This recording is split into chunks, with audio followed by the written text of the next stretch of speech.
ഛത്തീസ്ഗഡ് വിഷയത്തിന്റെ പശ്ചാത്തലത്തിൽ ഹിന്ദുക്കളെ വേട്ടയാടി രാഷ്ട്രീയ മുതലെടുപ്പ് നടത്താനാണ് ചിലർ ശ്രമിക്കുന്നത് എന്ന് യോഗക്ഷേമ സഭ സംസ്ഥാന അധ്യക്ഷൻ അക്കീരമൺ കാളിദാസ ഭട്ടതിരിപ്പാട്. നിയമപരമായി കാര്യങ്ങൾ നടക്കുമ്പോൾ രാഷ്ട്രീയ മുതലെടുപ്പ് നടത്തരുത്. കുട്ടികൾ അധ്യാപകരുടെയും രക്ഷകർത്താക്കളുടെയും പാദം തൊട്ട് വന്നിച്ചത് കുറ്റമായി കാണുന്നത് ശരിയല്ല എന്ന് അക്കീരമൺ കാളിദാസ ഭട്ടതിരിപ്പാട് ജനം ടിവിയോട് പറഞ്ഞു. ഛത്തീസ്ഗഡ് വിഷയത്തിൽ ഭരണപ്രതിപക്ഷ മുന്നണികൾ രാഷ്ട്രീയ മുതലെടുപ്പിന് വേണ്ടിയാണ് ശ്രമിക്കുന്നത്. കന്യാസ്ത്രീയുടെ അറസ്റ്റ് ചൂണ്ടിക്കാട്ടി ഹിന്ദു ജനതയെ വേട്ടയാടാനാണ് ഇവർ ശ്രമിക്കുന്നതെന്ന് യോഗക്ഷേമ സഭ സംസ്ഥാന അധ്യക്ഷൻ അക്കീരമൺ കാളിദാസ ഭട്ടതിരിപ്പാട് പറഞ്ഞു.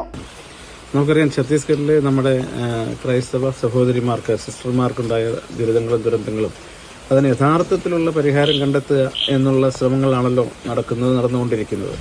അതിലേക്ക് ചിന്തിക്കുന്നതിന് പകരം രാഷ്ട്രീയപരമായിട്ട് ഇതിനെ തെറ്റായ രീതിയിൽ കൊണ്ടുപോകാനും രാഷ്ട്രീയ ലക്ഷ്യങ്ങൾക്കും വേണ്ടി ആണോ ചെയ്യുന്നതെന്ന് സാമാന്യ ബുദ്ധിയുള്ള എല്ലാവർക്കും തോന്നിപ്പോകുന്നതാണ്. അതുകൊണ്ട് തന്നെ ഹൈന്ദവ സമൂഹത്തിനാകെ ആശയക്കുഴപ്പമുണ്ടാക്കുന്ന തരത്തിലുള്ള ഇത്തരം പ്രവർത്തനങ്ങൾ ഉണ്ടാവരുത്.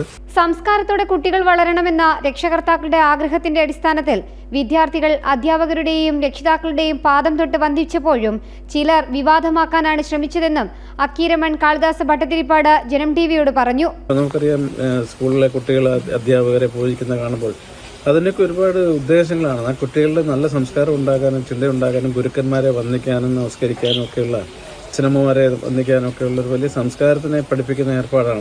അതൊക്കെ ഒരു ശീലങ്ങൾ നന്നായി വരാൻ വേണ്ടിയാണ്. അതിനെയൊക്കെ തെറ്റായ രീതിയിൽ ഇങ്ങനെ വ്യാഖ്യാനിക്കുന്ന കഷ്ടം തോന്നിപ്പോവാണ്. ഇതിനെല്ലാം രാഷ്ട്രീയമായിട്ട് ആരും കാണരുതെന്ന് ആഗ്രഹിച്ചു പോവാണ്. ഏതായാലും ബൗദ്ധിക തലത്തിൽ കണ്ടുകൊണ്ട് ആത്മാർത്ഥത, ഓരോരുത്തർക്ക് ജനപ്രതിനിധികളൊക്കെ വളരെ ആത്മാർത്ഥമായി തന്നെ ഈ വിഷയങ്ങളെ കാണാനും ഇതിനെ തെറ്റായ രീതിയിൽ കൊണ്ടുപോകാതിരിക്കാനും ശ്രമിക്കണം.